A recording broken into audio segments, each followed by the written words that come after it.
Fala aí, pessoal, tranquilidade? Então tá, seguinte. No vídeo de hoje eu vou falar com vocês um pouquinho sobre um triste aniversário de 10 anos da Guerra Civil na Síria. A Guerra Civil na Síria que se iniciou em 2011 por conta de alguns protestos, ali a gente vai ver logo menos no vídeo.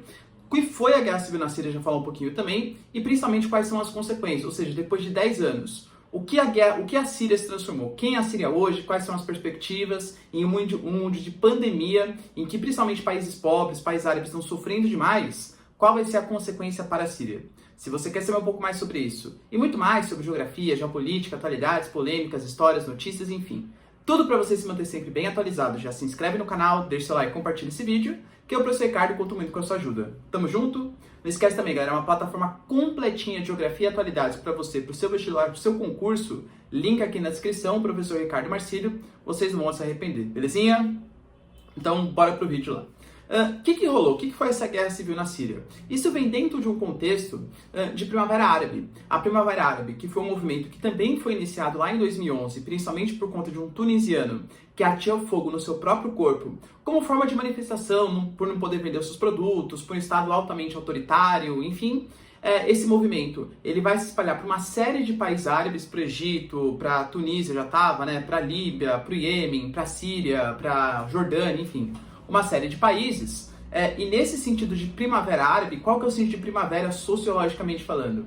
É um sentido de liberdade, de fim de ditaduras. No caso, por exemplo, a Primavera dos Povos, lá do século XIX da Europa, era um movimento de fim das monarquias, as monarquias absolutistas. Esse contexto agora de Primavera Árabe, muitas vezes não eram monarquias, algumas vezes eram, confesso, tá? Mas poderiam ser ditaduras civis, ditaduras militares, enfim, governos que eram altamente autoritários. A Síria, vamos lá, falar de verdade, não era um país que passava por uma gravíssima crise econômica, como outros países, a exemplo do Egito, da Jordânia.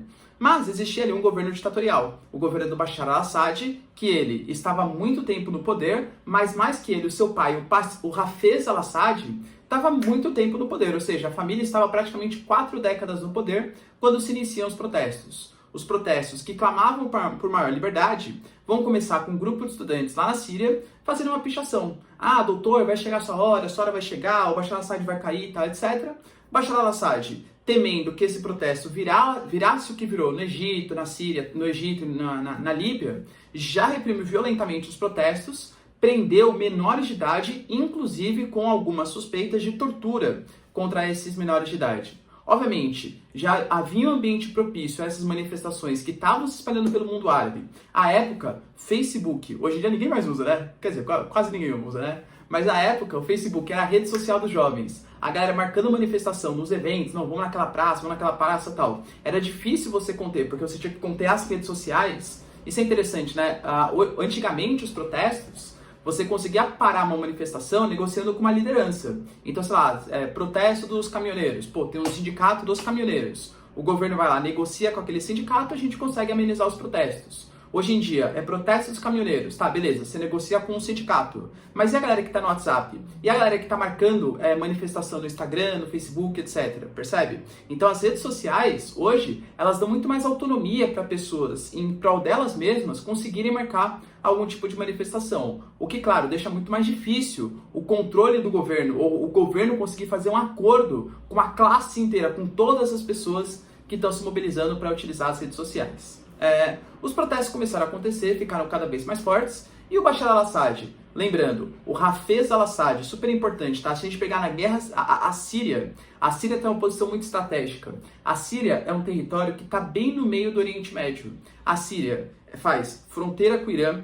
A Síria seria uma rota de passagem de futuros gasodutos, oleodutos que ligariam o Golfo Pérsico até a região da Europa. Lembrando que a Europa hoje tem uma dependência muito grande da Rússia em relação a petróleo e gás natural. E são dois inimigos geopolíticos. Então a Síria está como se fosse no meio do caminho, né, entre o gás natural e o petróleo que a União Europeia quer.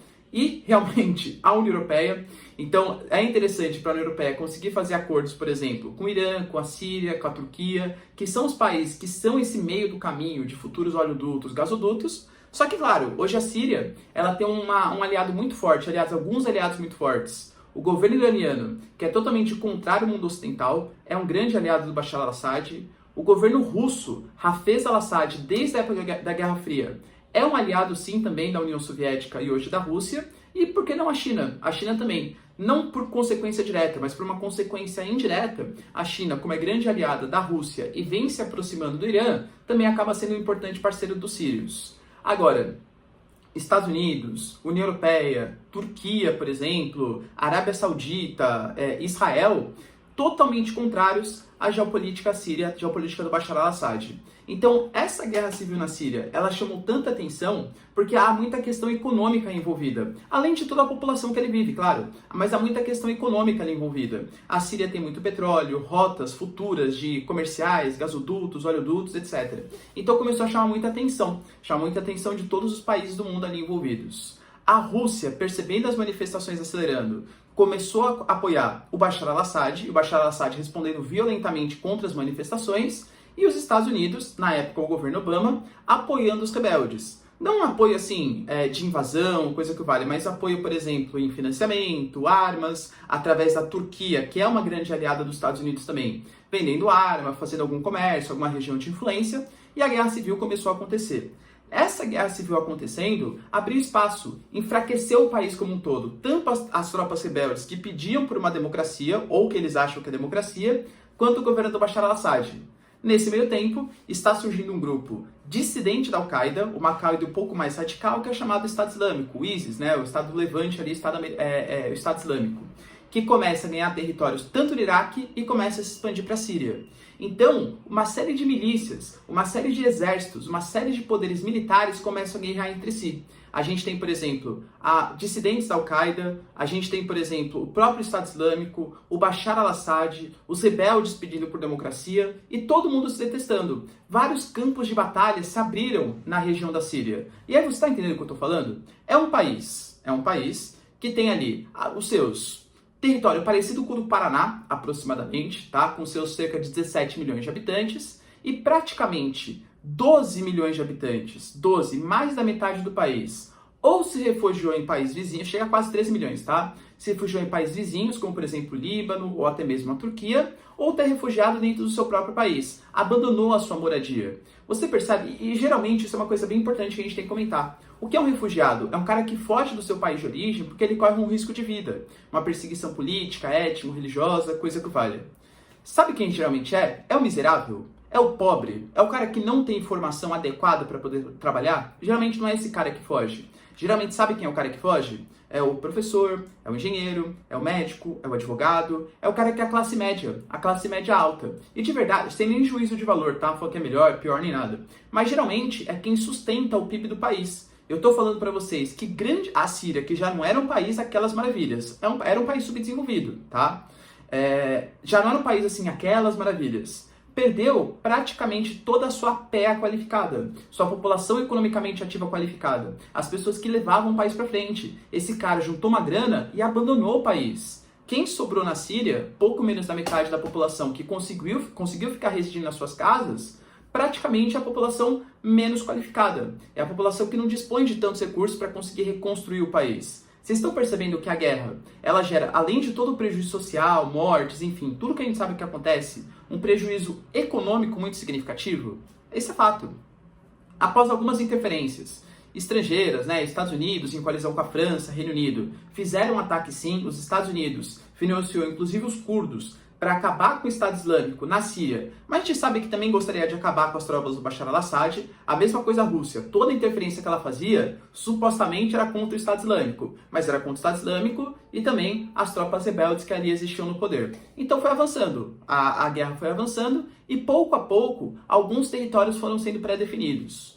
Hoje, como que está a guerra civil na Síria? As tropas do Bashar al-Assad praticamente reconquistaram o país como um todo. Temos alguns pedacinhos que ainda pertencem aos curdos, aqueles mesmos financiados pelos americanos, que combateram por terra o Estado Islâmico e querem um país só para eles. Os curdos são cerca de 25 a 30 milhões de pessoas que vivem ali no meio do Oriente Médio e querem formar o Kurdistão. Praticamente os Estados Unidos fez como se eles fossem uma espécie de mercenários, contratou os caras, os peshmergas, que é o exército curdo, para combater o Estado Islâmico por terra. E eles tinham que se mobilizar, eles tinham que se estabelecer em algum lugar. Nós temos rebeldes na regiãozinha noroeste, a região de Idlib, que é uma região bem trágica, porque está bem na área de fronteira com a Turquia. A Turquia que odeia o Bashar al-Assad, são dois grandes rivais. Então tivemos momentos, inclusive, no comecinho de 2020, que a Turquia estava ameaçando invadir Idlib, que é o território sírio, e a Rússia conseguiu negociar um cessar-fogo. Lembrando que o governo russo é um grande aliado do Bashar al-Assad. Então hoje, o que a gente tem na guerra civil da Síria? Um país dividido, um país de grande maioria sim, o governo Bashar al-Assad praticamente ganhou a guerra, e alguns redutos que ainda restam, região nordeste, norte, noroeste, com guerras civis localizadas. É um país completamente dividido, tá bom? Ou seja, quais foram as consequências, tanto da Primavera Árabe como da Guerra Civil da Síria? Isso é uma coisa bem importante para a gente estudar a revolução, para a gente entender uma revolução. Uma revolução, a gente sabe onde ela vai começar, mas a gente não sabe onde ela vai terminar. Vamos ver, por exemplo, o que aconteceu com os países da Primavera Árabe. A Líbia tirou Muammar Gaddafi, começou uma milícia, uma disputa de poderes, que até hoje a gente tem grupos extremistas, grupos militares dominando ali o país. O Egito, a gente tirou o Hosni Mubarak do poder, colocou inicialmente a Irmandade Muçulmana, depois um breve governo militar, e agora o general al-Sisi, que dizem é muito mais ditatorial, por exemplo, que o Hosni Mubarak, que estava no poder. O Iêmen, a gente tirou o antigo presidente, que era um cara sunita, assumiu o seu vice, o Hadi, que também é sunita, e continuou uma guerra civil entre xiitas e sunitas. Ou seja, quais foram as consequências da Primavera Árabe? Lutas, mortes, revoluções, cisões, novas ditaduras, tanto militares, religiosas e até mesmo civis. Então, quando você começa uma revolução, é super importante que você tenha um objetivo final, porque esse vácuo de poder é extremamente perigoso. Se tem interferência estrangeira, geralmente a gente percebe o quanto isso aparece na mídia. O Iêmen, por exemplo, que desperta muito menos paixões por ser um país menos importante economicamente falando, a gente não ouve falar na mídia. E até hoje é um país que vive constantes ataques. A Arábia Saudita ajudando os sunitas, o Irã ajudando os xiitas da região. O Biden até anunciou recentemente, né, que cancelou o apoio aos sunitas na guerra civil do Iêmen para tentar economizar um pouquinho de poder e tentar agradar um pouquinho o Irã. Ou seja, revolução é muito cuidado com revolução, tá? Cuidado com revolução porque tem que saber exatamente onde quer chegar. E na Síria especificamente, a consequência foi um país com grande parte da população refugiada, se não morta, mais da metade da população nessas condições, e que grande parte das pessoas que saíram ainda eram... Imagina que você, por exemplo, era um jovem que estava estudando na Síria com seus 12 anos. Hoje você é uma mão de obra formada, com seus 22. Você é uma mão de obra qualificada? Você acha que realmente o Estado conseguiu fornecer uma educação de qualidade, uma formação de qualidade para suprir aquela mão de obra mais qualificada que abandonou o país? E essa mão de obra qualificada que abandonou o país? O cara foi produzir valor em outro país, na Síria, no Líbano, etc. E muito possivelmente vai continuar naquele país como referência, porque é um país mais seguro para ele, pelo menos nesse primeiro momento. Ou seja, é sinal de terra arrasada. A guerra civil na Síria, que ainda está acontecendo, não acabou, e completa os seus 10 anos, gerou déficit econômico, déficit de população e, graças a essa pandemia que atinge fortemente a região do Oriente Médio, caos sanitário também. Isso em meio a uma gravíssima crise econômica. Beleza, pessoal? Deu para entender esse panorama que foram os 10 anos da Guerra Civil da Síria? Se vocês curtiram esse resumo, então, já deixa o seu like, se inscreve no canal e tamo junto. É isso aí, pessoal. Beijos, abraços e tchau!